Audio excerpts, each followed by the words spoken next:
Welcome to Doing the Work, a Naples Integrated Recovery podcast. My name is Brian, and this space is for anyone who's tired of surviving the same emotional and behavioral loops, whether that's anxiety, trauma, addiction, or problems in your relationships. Around here, we cut the surface level advice and sugarcoating, no platitudes or bumper sticker wisdom. We focus on clarity, responsibility, emotional discipline, and the courage to look at yourself honestly so that you can stop repeating old patterns and start living with intention instead of reaction. Let's get into it. Today's episode is called Sorry You Felt That Way. And before I get into the psychology of apologizing, it is worth explaining why this topic came up for me and why I wanted to talk about it. Over the years, I've had a handful of friendships that I would describe as probably, at some points, close friendships with people who I have trusted, people who I have allowed into some of my depth, into some of my emotional wounds. Probably a lot of people from peer-led recovery. Maybe that might actually arguably have been one of the first mistakes, is that in a peer program, you're meeting other people with substance use problems who are prone to relapse in their own personality problems, their own emotional wounds, complex trauma. But these are people that had access to parts of my life that I don't share casually. And in several of those friendships, I have had falling outs. Now, my therapist might say that I'm too quick to remove people from my life, and I don't think that's what I do. I don't just cut people out, but I can tell you that there is a pattern where some people lose access to the vulnerable, deeper parts of me. And it's a similar pattern where at some point I express that something hurt and I name it. I do this, of course, through therapy speak, like, when you did this, I experienced this. Perhaps if this person knows me deeply, I might even tell them what the wound was that was touched by that. Like, ooh, this activated something that you know that I'm healing from, or that was part of my history that has kind of shaped me to be the person that I am. And I explain how their behavior affected me, not in a way that is accusatory, but just being direct and vulnerable. And this is the response that will remove you from my depth nearly immediately. Sorry you felt that way. Or, oh, I didn't realize that you're so sensitive. And I can tell you, it takes every bit of my battery in that moment to choose the calm and collected response of going, okay, well, yeah, I just wanted to share that with you, that really hurt. Inside, I'm like, something is going to shift profoundly after this moment. And in that moment, maybe there might be a brief rage where one of my, I talk about IFS, one of my protective parts might jump at the helm like, we got this. And I'm like, no. We're all right. The calmer, rational, higher thinking self has learned something about the person sitting across from me, that they are more invested in protecting their own self-image than examining their behavior.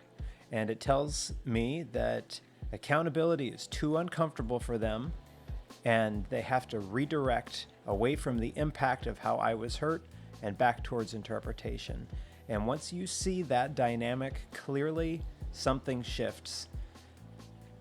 And like I said, usually this doesn't result in a cutoff for me. I think that is dramatic.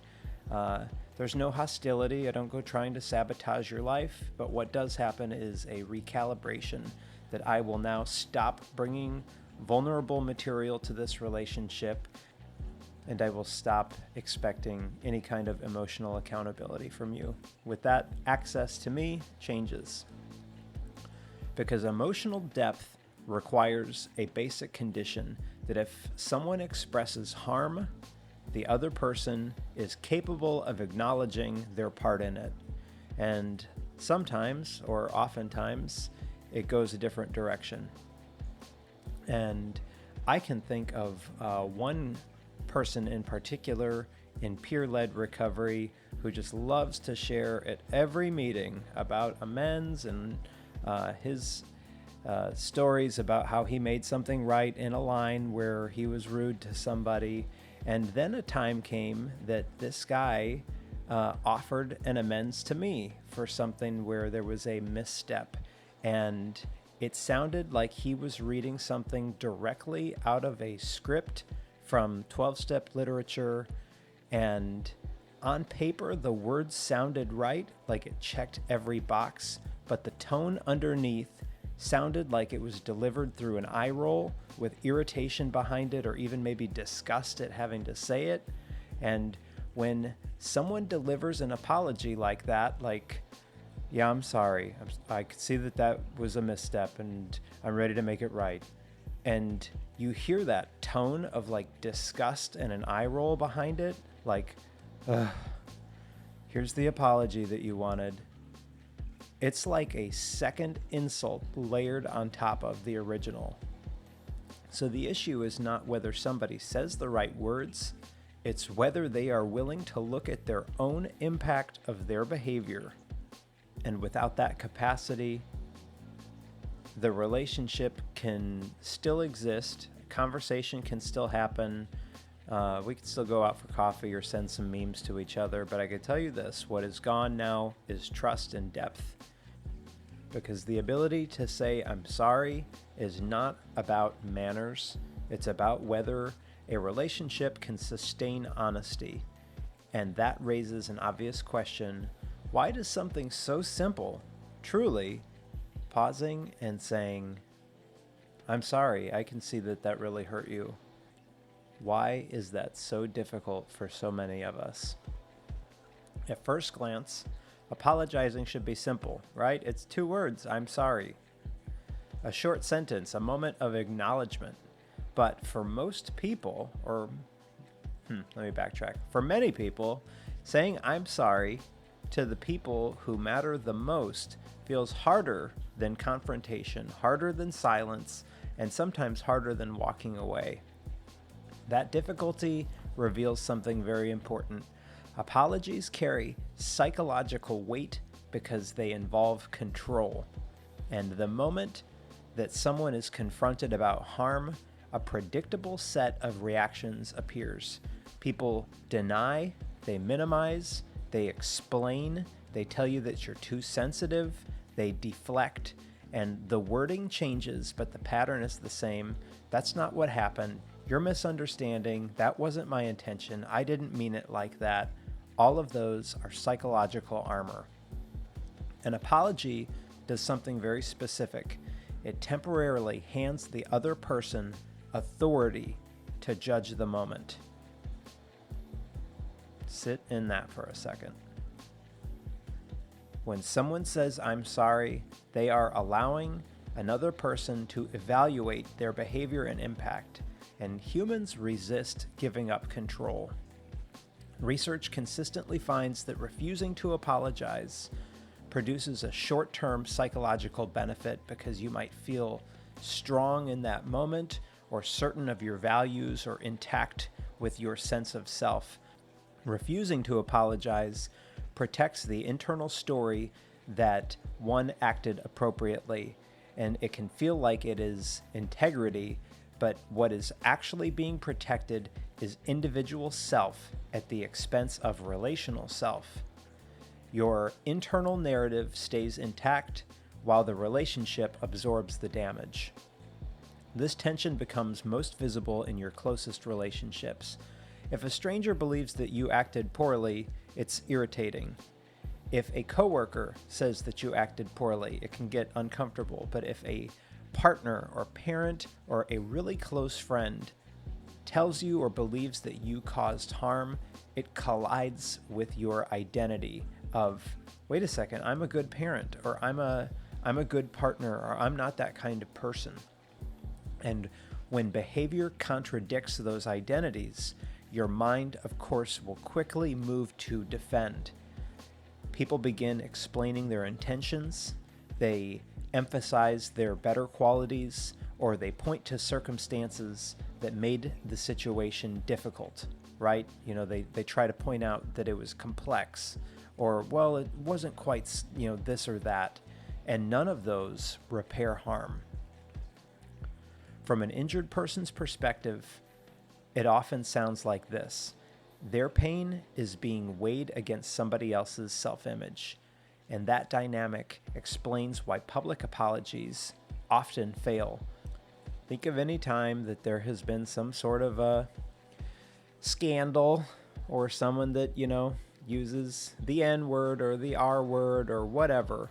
You get corporate leaders, politicians, and celebrities that regularly deliver these half-assed statements that center around their own experience, like how difficult the situation has been, or how they never intended harm, or how much they regret the misunderstanding.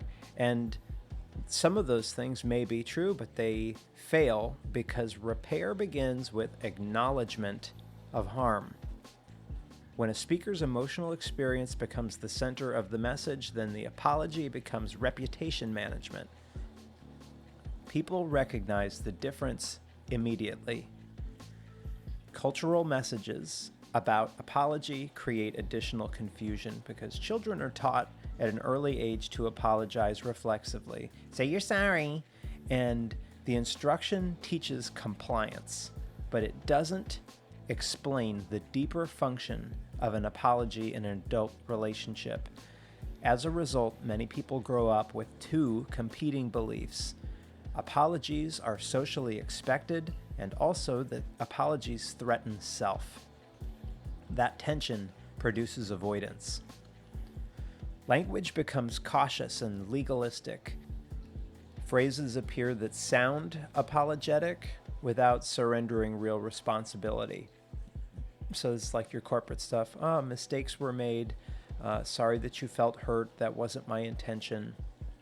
Those phrases preserve control while still avoiding direct acknowledgement of harm. The injured person usually wants something a lot simpler: recognition that their experience matters or counts. And a transgression does more than just create hurt feelings. It disrupts a relational balance. Someone was diminished. Someone's dignity felt affected. And an apology attempts to restore equilibrium. This is why genuine apologies involve vulnerability, because the goal is restoration of mutual standing. One uncomfortable truth sits underneath this entire process. A sense of self, or your self-identity, that cannot survive admitting harm is fragile. Emotional maturity doesn't mean avoiding mistakes. It means remaining present while the gap between your intention and behavior becomes visible. And apologies expose that gap because they require someone to choose between defending your ego and your identity or repairing the relationship. The discomfort around "I'm sorry" grows from that moment of choice. Many apologies fail, even when the language appeared correct. And the problem is not about vocabulary. The phrase itself is simple. The failure comes from misreading the moment that the apology enters. Modern culture demands apologies loud and publicly. I mean, we see this with cancel culture and punishing people until they are beaten into submission. But at the same time, apologies are then often received with skepticism. Observers assume that they're strategic or performative, and people notice this pattern and then draw a predictable conclusion. Apologizing may not improve this situation. That conclusion pushes people towards denial. Apologies fail when they are asked to accomplish something they cannot do. An apology doesn't erase harm. It does not guarantee forgiveness. It does not restore a relationship by itself. What it does is it opens the door, or it creates a foundation. Whether that door leads to repair depends on several other things: time, safety, trust, and willingness of both people to engage what happened. Another common failure occurs when explanation appears before responsibility. Context matters. Understanding circumstances can help people make sense of the events that took place, and timing can determine whether explanation feels clarifying or defensive. When an explanation arrives before responsibility has been clearly acknowledged, it often sounds like a justification. The result: the injured person has not yet been heard, and the harm itself is not yet understood. Research consistently shows that clear ownership of behavior, followed by a commitment to change, produces stronger apologies than a long explanation about your intent. The injured person is usually as concerned about the future as they are the past. Harm creates uncertainty about whether the same behavior is going to appear again. Evidence that the pattern will change addresses that concern directly. Another reason that apologies fail is because a lot of statements sound like an apology, but they avoid responsibility. So that's where you have the stuff like, "Sorry you felt hurt. Sorry that you experienced that. I guess I'm just a bad parent then." Those phrases shift attention away from behavior. The first two, "Sorry you felt hurt, sorry you experienced that," places a problem inside of another person's emotional reaction. The third, "Oh, I guess I'm just a bad parent, guess I'm just a bad partner, okay, I guess I don't do anything right as a coworker." The third turns a moment into an exaggerated self-criticism that forces the injured person then to manage the offender's feelings. In any of these cases, responsibility disappears. A real apology focuses on your behavior and your impact. I said that. I did that. I see that that impacted you in this way. Why is that so freaking hard for us to say that? Many conflicts involve complicated dynamics. Both people have probably contributed something to this situation, right? But apologizing does not require accepting responsibility for everything that took place. It requires naming the part that was yours. Sometimes that portion is large, sometimes it might only be 3%. Owning even that small percent changes the tone of the conversation because accountability replaces defense. Repair can begin when someone says, "This part was mine." And timing plays another role. Immediate apologies can appear reflexive and shallow. Too long of a delay creates suspicion. Reflection must be visible without appearing calculated. Meaning matters more than speed. Recognition sits at the center of the issue. People want to know whether the person apologizing understands why the event mattered. Without that recognition, apologies can appear hollow, even if the wording is technically correct. Forgiveness introduces another complication. Many people imagine a really neat sequence where the harm occurs, and then there's an apology, and then you forgive, and then the relationship is happy, right? But human relationships rarely move in that order. Forgiveness unfolds unevenly. It usually depends on context, safety, repeated behavior, and time. An apology becomes one input into that process. rather than the mechanism that controls it. Expecting forgiveness as a response to you apologizing undermines the apology itself. Apologies work best when they acknowledge harm and leave space for whatever follows. Repair begins with trust. Eventually, many people confront a difficult question: why even apologize then if it doesn't fix the situation? Well, the answer is uncomfortable. An apology is not a tool for producing an outcome. They align behavior with values. They acknowledge that harm occurred and that the truth matters enough to be spoken, even if a response is uncertain. Many times, forgiveness does follow, or reconciliation follows. Sometimes neither. The apology still has meaning. Refusing to apologize, however, requires maintaining an internal story that your behavior was justified or that something was insignificant, and over time, that narrative becomes increasingly complex as new information challenges it. Defensiveness demands constant maintenance, but a sincere apology releases all of that pressure. It allows a person to stand in the reality of what happened without constructing an elaborate explanation to preserve your innocence. And that process can feel very unsettling, but it also restores internal coherence.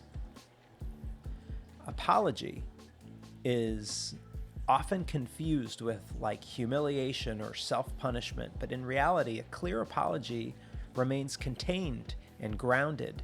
It acknowledges a behavior, it recognizes the impact, it accepts responsibility, and then it communicates commitment to future change or being aware or trying to do something different. And then it stops. No persuasion, no attempt to negotiate forgiveness, no attempt to manage another person's reaction or their emotions. And that restraint gives the apology real credibility. There was something I touched on earlier that I want to kind of go back to. Another misunderstanding about apology is the idea that responsibility must be total. Many conflicts contain layers. Both people have probably contributed something to the outcome. Owning your behavior does not require accepting responsibility for the entire event. It requires acknowledging the portion that belongs to you. Sometimes that portion is significant, sometimes it's small. Even when your share is only a fraction of that situation, naming your part changes the direction of the conversation. It signals that truth matters more than preserving a flawless image, and that is where repair really begins. In close relationships, apologies also shape the broader environment of accountability. When someone demonstrates the ability to acknowledge harm directly, the relational cost of honesty drops. Others become more willing to admit mistakes as well. Communities where apologies rarely occur develop a different pattern because people hide errors, they shift their blame, or they defend themselves aggressively. Repair is rare, and then the injuries accumulate. Relationships rarely collapse because of a single event. They deteriorate through a series of unresolved moments where someone recognized harm yet internally chose silence. And over time, the silence communicates its own message. Developmental psychology offers another insight here. The capacity to apologize reflects the stability of one's self. An identity that depends on always being correct or always doing the right thing experiences apology as threat, but an identity that can tolerate imperfection experiences apology as reflection. Moral maturity involves the ability to stay grounded while acknowledging the distance between your intention and behavior. That capacity signals strength, not weakness. The most damaging individuals often maintain rigid certainty around their own moral standing. Reflection becomes impossible and repair is rare. Confidence grounded in reality allows room for adjustment, and an apology signals that you have that capacity. The decision to apologize ultimately rests on one simple question. When harm occurs, who do you choose that you're going to become? Are you somebody who protects your own self-image at all cost, or someone who can accept discomfort in order to tell the truth? Apologies don't guarantee reconciliation. They can't erase harm, they can't undo the past. But what they do is they restore alignment between your action and your values. And over the course of a life, that alignment shapes your character and it shapes your relationships. And that is doing the work.